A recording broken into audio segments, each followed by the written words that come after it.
Hingga ngendikane Allah, lam yakunil ladzina kafaru min ahlil kitab wal musyrikin munfakkina hatta ta'tiyahumul bayyinah.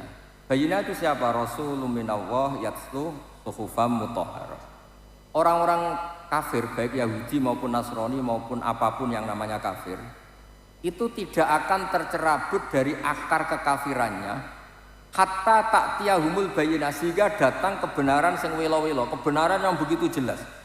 Apa itu? Rasulun minallah yatlu suhufam, yaitu Rasulullah yang bisa menjelaskan kebenaran sejelas-jelas.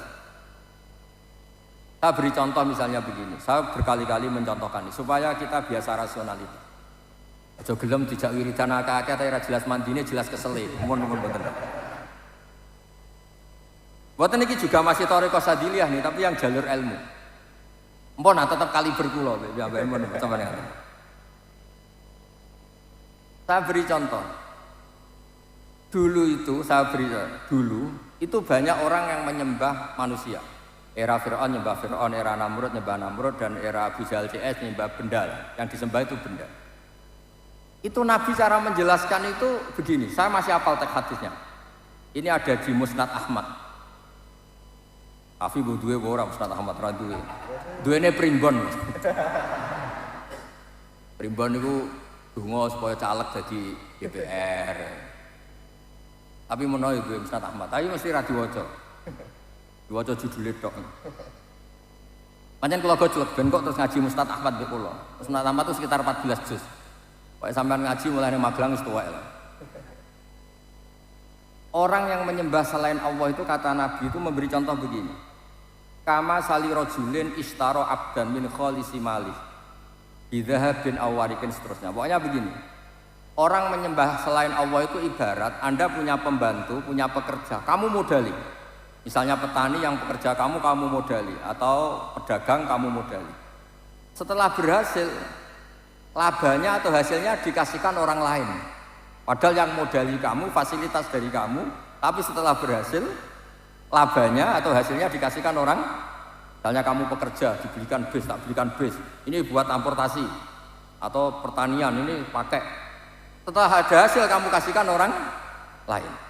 Terus kata Nabi, ayyukum sarrohu ayyakuna abduhu kadzalik. Apa ada di antara kalian yang suka punya pekerja seperti ini? Cara Magelang wis tak jotosi ora waras itu. Kemudian Nabi mencontohkan, wa rabbukum sayyidukum. Tuhan kamu adalah Tuhan kamu yang menciptakan langit, menciptakan bumi, menciptakan air, dan semuanya yang kamu pakai. Kemudian yang kamu sembah tidak Allah. Paham ya? Kowe ku waras ta ora? Cara pertanyaan ini. Semua fasilitas ini kan dari Allah. Kemudian yang kamu sembah selain Allah itu sama seperti orang dikasih modal, dikasih apa saja, kemudian setorannya diberikan orang lain. Itu al-bayyinah, orang terus mudah mencerna. Ya ngoten mawon. Assalamualaikum warahmatullahi wabarakatuh. Wes terus. Pon. Ora usah. Yun pamunten menika. Pripun Gus ngoten nika Gus?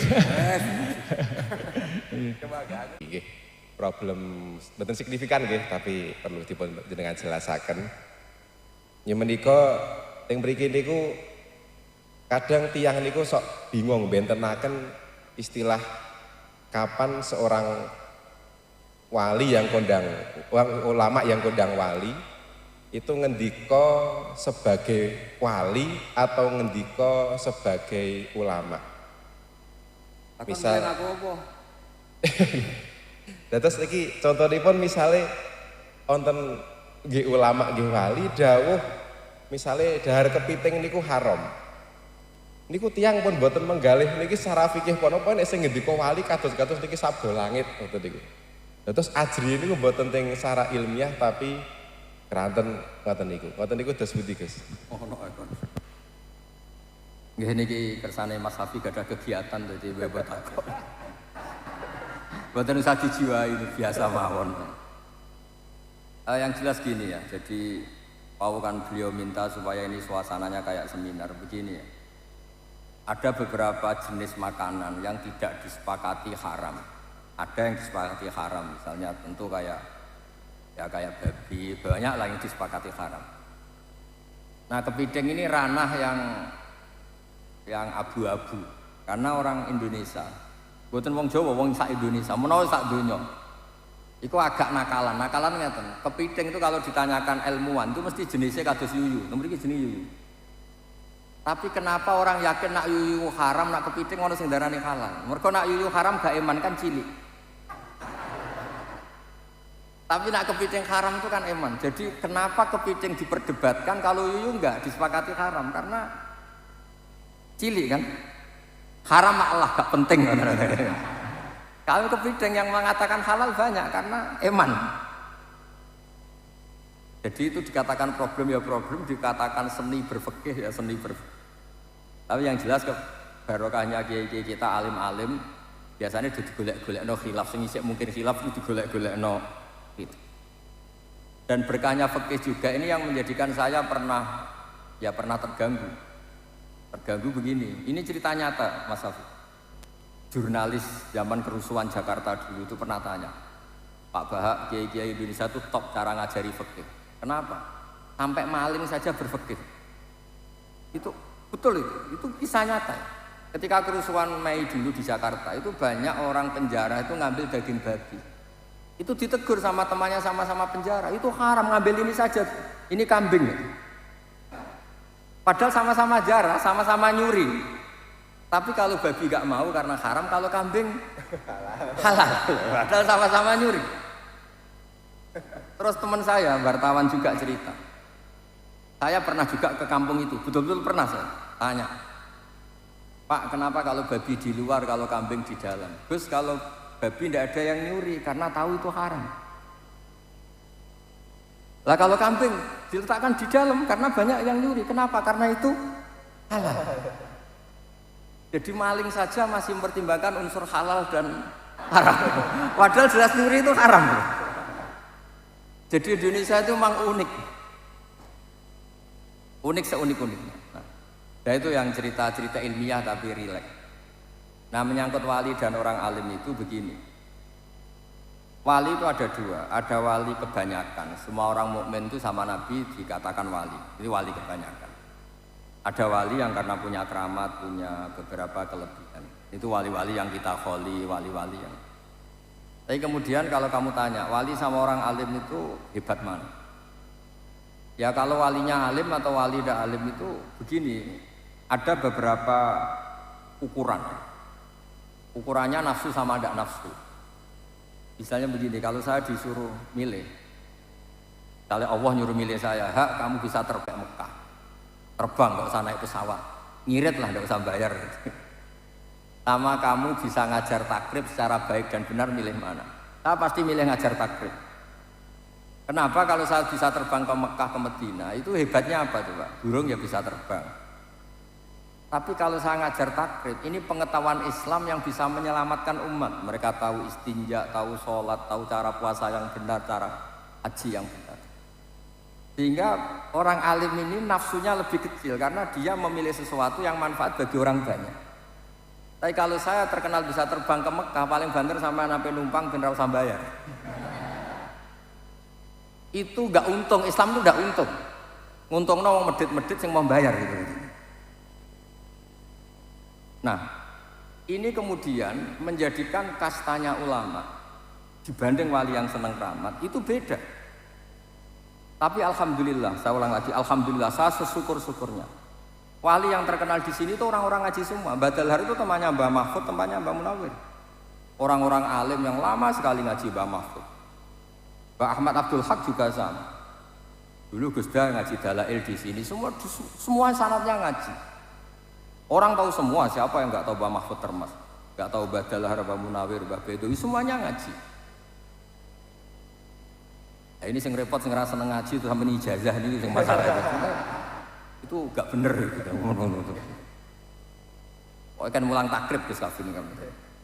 Jadi saya ulang lagi ya. Jadi kalau wali betul tuh memikirkan sesuatu, bapak saya kalau ngandani saya, kena terkenal wali paling wong nggo gula njaluk donga. Tapi kena terkenal ngalim wong teko njaluk mulang halal haram, dan itu Islam untung karena orang kemudian tahu halal haram.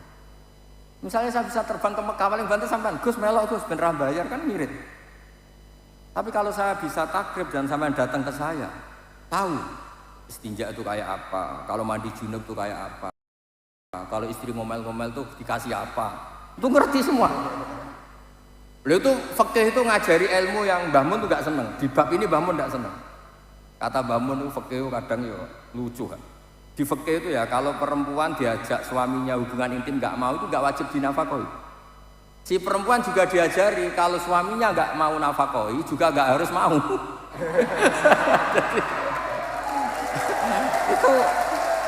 itu kata Mbah Mun, oh iku suami istri apa kaya wong piye maksudnya itu. Tapi itu betul, fikih memang gitu. Jadi nusus perempuan yang pure itu yuskitun nafkah, bisa menggugurkan nafkah. Dan perempuan yang diajak gak mau juga suaminya tidak harus nafkah. Tapi perempuan juga diajari kalau gak iso nafkah ya ora usah gelem. Lah itu rumah tangga seperti itu kan kacau sebenarnya kalau di adat Jawa kan kacau. Tapi itu satu ilmu, orang supaya tahu bahwa rabi itu ya ono kompensasinya lah, aja mau kumpul tok ora jelas kompensasinya. Itu fikih. Ada aturannya. Makanya terus ala rojul nafaqatu ahli, seorang lelaki wajib menafkahi keluarganya, dan jika istrinya punya utang tetangganya karena yang lanang nggak bisa nafkahi, itu soro dainan alihi, utangnya istri minangka utangnya suami, asal masih lingkup nafkah ya.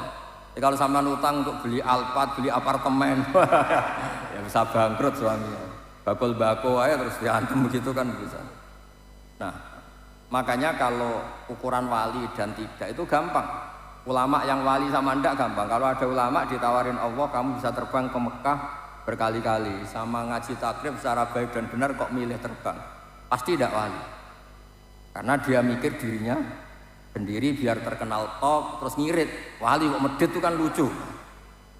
Iya kan, dia pilih terbang kan karena supaya nggak usah biaya kan. Itu wali medit. Tapi kalau dia tetap ngajar takrib, kemudian alim, manfaat, kemudian Allah memberi fasilitas bisa terbang, itu beda. Kan Allah yang ngasih. Tapi tetap dia ngajar halal haram. Tapi kalau hanya milih terbang, ini jelas basisnya nafsu. Nah, saya berkali-kali matur tentang Bali. Orang saya punya tobaqatul ulama, termasuk yang disebut itu Badalhar, Mbah Munawir, Badawi, terus buyut-buyut saya yang di Lasem semuanya lah, Mbah Sidik, keluarga besar itu semuanya tobaqatnya ikut tobaqatul ulama. Semuanya ngaji, semuanya tahqiq. Ngaji betul sampai tahqiq. Nah, barokahnya itu tadi di Indonesia itu meneh dek wong soleh. Malim milih roh halal haram. Tapi jangan jadi maling ya. Oh nanti maling bersertifikasi halal, enggak, jangan maksudnya fikih itu sampai ada lagi fikih yang hebat. Orang yang nggak sholat, nggak puasa itu kan orang fasik. Umumnya orang fasik kan makan babal kedua. Tapi ada warung kok terkenal jual ayam tiren, itu nggak payu, haram. Padahal nggak sholat itu ya buyute haram, nggak puasa ya buyute haram. Tapi orang ini kamu suguhi ayam tiren, mau nggak? Enggak kan? Jadi orang fasik saja masih berfikih. Saking populernya apa? Fikih. Jadi di Indonesia itu masya Allah orang yang paling fasik itu kalau mau nikahkan anaknya, putrinya yang ngundang kiai. Takut kalau nggak orang kiai itu nggak apa? Sah. Keluarganya meninggal juga manggil kiai. Takut kalau pemakamannya tidak sah. Kayak apa sosialisasi fikih tentang Indonesia itu luar biasa. Makanya ini saya susah ini kalau Gus Hafiz daftar wali terus wiridan tok atau ngaji fikih itu susah. Itu pasti tak demo di langit itu. Itu harus nggak disahkan jadi wali. Ya jadi saya mohon semohon-mohonnya pokoknya di sini dulu Badalhar, Bamat semuanya lah Badur, semuanya itu basisnya nggak boleh orang meninggalkan fikih. Karena Badalhar itu dekat sekali sama Mbah Munawir sampai anaknya Mbah Munawir punya anak namanya Dalhar, Mbah Dalhar sini punya anak namanya Ahmad, Mbah Munawir punya anak namanya selang-seling niru anaknya saking akrab. Jadi dulu yang akrab di Mekah itu keluarga sini. Mbah Dalhar, Mbah Munawir, Mbah Dawi, Mbah Sidik Jember yang dulu ya keluarga Lasem, Mbah Hashim. Semuanya dekat.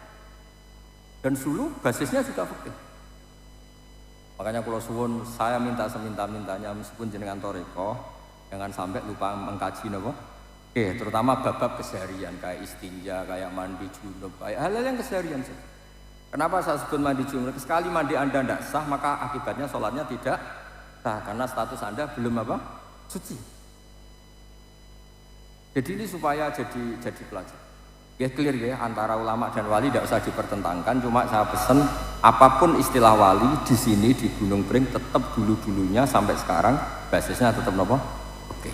Pun ditutup Al-Fatihah.